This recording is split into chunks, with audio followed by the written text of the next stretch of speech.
तुम्हारे जैसे लोगों के लिए करती हूँ। हाँ, तुम्हारी गालियाँ सुनने के लिए करती हूँ, गालियाँ सुनने के लिए करती हूँ क्या? हमें सम्मान से जीने का अधिकार नहीं है। हराम जाने, तुम लोगों को जीने का अधिकार नहीं, तुम लोगों को। हाँ जी, क्या बात है सर?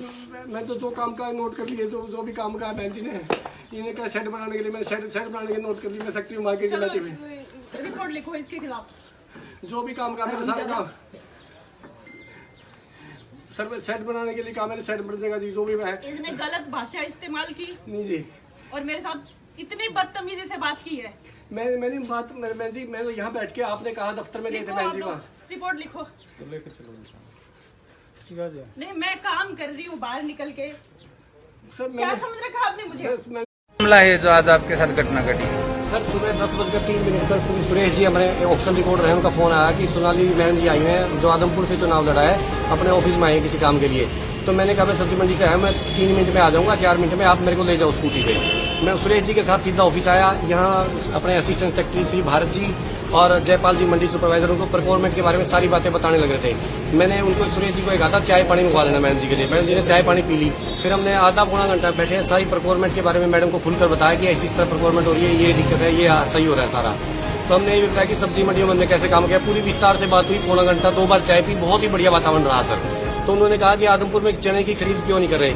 मैं क्या, आदमपुर में चने की खरीद एजेंसी मना कर रही है, हैफर्ड ने बाड़सबंद सब यार्ड में खरीद क्यों नहीं कर रहे चने की? बाड़सबंद में हैफर्ड ने खरीद करनी है, मैंने खरीद नहीं करनी, मैंने अपनी तैयारी पूरी कर रखी है मैंने।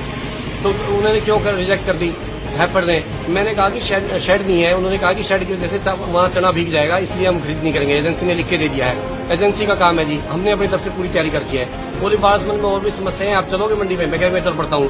मैं जैसे ही यहाँ गेट के बाहर सर सामने गया तो 6-7 लड़के और खड़े थे, यंग से लड़के 20-21 साल के। तो मैंने सोचा नॉर्मली इनको मिलने आए होंगे कोई, मेरे पेट पाप नहीं था कुछ भी, न मेरे मन में बहम था कोई। मैं अपने असिस्टेंट सेक्रेटरी साहब की गाड़ी में, अपने मंडी सुपरवाइजर साहब भी हम सारे यहाँ से निकल दिए। मैडम उनके पास खड़ी रही। तो हमने आगे जाकर फोन किया, मैम जी हम चल पड़े हैं। बोले कोई बात नहीं चलो। इन्होंने फोन किया, उनके साथ 2 वकील साहब थे। हम वहाँ पहुंचे तो मैडम जी 25-30 मिनट बाद हमारे ऑफिस में वहाँ पहुंचते हैं बाड़सबंद। हम बाड़सबंद में एक आड़ती के पास बैठ गए, वहाँ मैडम जी आ गई। तो मैडम के साथ 4 गाड़ियां और थी वहाँ, 5वीं गाड़ी मैडम की थी, 4 गाड़ियां और थी। रास्ते में इन्होंने 25 मिनट लेट पहुंचे तो उन्होंने किसी को बुलाया होगा, हमें नहीं पता किसको बुलाया किसको नहीं। 5 गाड़ियां वहाँ तक हो गई थी। तो हमने मैडम ने कहा कि खरीद के बारे में बात की, तो सारी खरीद के बारे में बताया, सब कुछ बताया। मैडम ने कहा कि शेड बनवाओ। मैं कहती जेई से बात करता हूँ, मैं भी बुला लेता हूँ। जेई को मैंने फोन किया तो छुट्टी की, जेई साहब नहीं थे। मैंने कहा सब कुछ मैं नोट कर लेता हूँ। जयपाल जी ने सारी समस्याएं नोट कर ली, 2 यूनियन भी बनाने हैं। वो बोली यहाँ फर्स्ट टूटा हुआ है। मैं क्या मैम जी 1972 के बाद मंडी पहली बार टेम्परेरी मंडी चालू की है ये, और शेड बनवाने के लिए हम लिख देंगे सरकार को, कोई दिक्कत नहीं है। हमने सारी बातें दे दी। तो मैडम जी एक बोली एक तरफ आओ आप, उनके साथ 2 आदमी और थे, बोले शेड की तरफ आओ। जहाँ 10-15 कदम हम गए तो वो बोले सब पीछे हट जाओ और अकेले बात करेंगे मैडम इनसे। तो मैंने फर्श के बारे में बताने लगा। उन्होंने कहा कि मेरी तरफ मुंह करके बात करो। मैंने मैडम की तरफ देखे, मैम जी इसी तरह फर्श बनवा देंगे। तो उन्होंने कहा कि आप मेरे को जानते हो? मैं कहती आदमपुर से चुनाव लड़ा है, मेरे को बताया था आपने, मैंने सारी बातें नोट कर ली, कोई दिक्कत नहीं है जी, सारे काम करवा देंगे।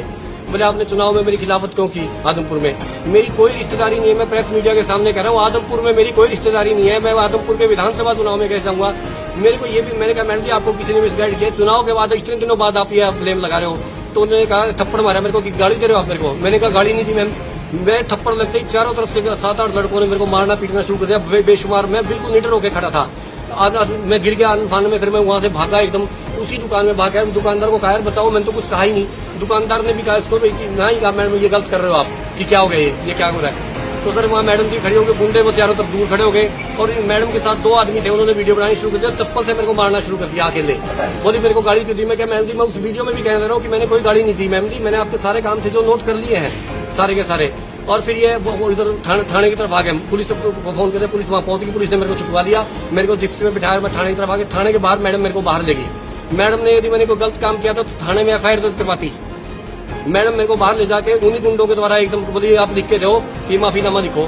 तो उन गुंडे वाले तो गोली मारेंगे, मेरा पसीना आया जी एकदम। मैंने वहाँ एकदम लिख के दिया कि उन्होंने लिखवाया 2 बार अपने आप काटवाया। तो लिखवाया बाड़सबंद मंडी में मैंने जो बदतमीजी की उसके लिए मैं माफी मांगता हूँ। मैंने लिख कर दे दिया। मैं कहा ठीक है इसको छोड़ दो मेरे को। मैं उन सोचा अंदर थाने में जाकर घुस जाऊँ किसी तरह। मैं थाने से बाहर बुला लिया है मेरे को। फिर मैडम बोली मैं तेरे को कुछ नहीं कहूंगी, ये बात किसी को बतानी नहीं। फिर बोली अभी तूने हाई कोर्ट में स्टे ले रखा ना, अपना ट्रांसफर का स्टे वापस ले ले या तू दफा हो जाए यहाँ से। मैं कहा ठीक है जी। मैं घबरा गया। फिर उन्होंने कहा कि दोबारा 5 मिनट बाद फिर वो वापस बुलाया मेरे को दोबारा वहीं, और ये कहा कि आपके स्टाफ वाले 2 आदमी थे उनके साइन कराओ इस पे जो आपने लिख के दिया है। मैंने साइन करवाया, फिर मैडम के सामने मैं खड़ा होगा। उन्होंने एक आदमी जो उनके साथ गंजा सा था, जो वकील जो सुबह यहाँ भी था, उसने कहा कि वीडियो बनाता हूँ, मैडम के सामने हाथ जोड़ के कहो माफी मांगे। मैं बंदूक होकर जब सब कुछ करता हूँ, जब एक आदमी फंस रहा हूँ तो मैंने हाथ जोड़ के कहा माफी मांगता हूँ मैं। उसके बाद मैं बचा के अपना बचाव करके थाने में चला गया। थाने वालों ने मेरे को रोटी खिलाई, थाने वालों ने मेरे को कहा हम आपके साथ हैं, हमारे को सच्चाई पता लगी है, आप सही हो बिल्कुल, मंडी से हमने पता कर दिया है। आम आदमी सारे गाँव के आदमी वहां से आने शुरू हो गए बार्स बंद के कि हम आपके साथ हैं, मगर सरकार के दबाव में, सोनाली मैडम के दबाव में आके नहीं खुल के नहीं आते, हम सबके साथ हैं सारे आदमी। वहां से सारे कर्मचारी यूनियन, सारे प्रेस के साथियों, दिल्ली से सब जगह से फोन आया कि हम आपके साथ हैं, आप घबराओ मत। मेरे को यह था कि जान में मारने की धमकी देकर कीजिए, वो मेरे को रास्ते में न मरवा दे, तो मैं थाने से निकला नहीं अब तक, जब तक बड़े सारे साथी वहां पहुंच गए तो मैं उनके साथ आया हूँ। मैं तो आपने पुलिस को शिकायत दी, क्या कहा? मैंने पुलिस में सारी यही लिखित में जो आपको बताया, सारी यही लिखित में पुलिस को शिकायत दे दी है, और पुलिस डिपार्टमेंट ने कहा कि हम कार्रवाई करेंगे। एसपी साहब ने वायदा किया कि कार्रवाई करेंगे, कोई टेंशन नहीं, आप घबराओ मत, आप ऑफिस में जाओ। मैं कहते मेरे को मार न दें, मुझे आप टेंशन मत लो कोई भी किसी किस्म की। जब वीडियो में चप्पल मारने का जो वीडियो वायरल हुआ, उसमें पुलिस के अधिकारी भी सामने खड़ी दिखाई दे रहे सर उसी वक्त आए थे वो, जब दोबारा पहले तो मेरे गुंडों ने वहां, मैं कहता रहा हूँ शेड की जगह कुत्ता था, जब मैं वहां से बुरी तरह भाग के आगे, मेरे को उल्टी भी लगी है और मैं वहां बैठा भी हूँ कुर्सी में, तब मैडम ने चप्पल मार के अपने आदमियों से वीडियो बनानी शुरू की, और वो बार बार कहती थी मेरे को, पुलिस उस वक्त पुलिस ने छुटवा दिया था मेरे को। पुलिस ने ये भी कहा है, पुलिस डिपार्टमेंट के साथ, कि मैडम आप गलत कर रहे हैं, तो यदि आपको कोई समस्या तो आप लिख कर दें थाने में। पुलिस ने ये भी कहा है जी, पुलिस डिपार्टमेंट ने बहुत बढ़िया रोल अदा किया। पुलिस ने कहा तो मैडम आप मार क्यों रहे हैं, और यदि आपको इनसे कोई गलती है तो आप थाने में एप्लीकेशन दें। तो आप क्या कार्रवाई चाहते हैं पुलिस से? मैं न्याय चाहता हूँ जी, कि मैं कोई भी अधिकारी कैसे काम करेगा। मैं 24 घंटे काम कर रहा हूँ, आप प्रेस के मीडिया सारे साथी देख रहे हैं मेरे को हर रोज कि मैं लगातार कितना काम कर रहा हूँ। मैं थाने में रोटी खाई आज। थप्पड़ मारा है मार्केट कमेटी के चेयरमैन सुल्तान सिंह जी को, उसके बारे में क्या कहेंगे आप? एक अहंकारी मुख्यमंत्री और एक उनकी चहेती भाजपा नेत्री, देखिए किस प्रकार की अहंकारी तानाशाह तालिबानी सरकार खट्टर साहब आप चला रहे हैं। क्या हरियाणा के सरकारी कर्मचारी अब भाजपा के नेताओं के थप्पड़ खाने के लिए हैं? क्या हरियाणा के सरकारी कर्मचारियों को भाजपा के कार्यकर्ता जाकर पीट कर आएंगे, बेइज्जत करके आएंगे?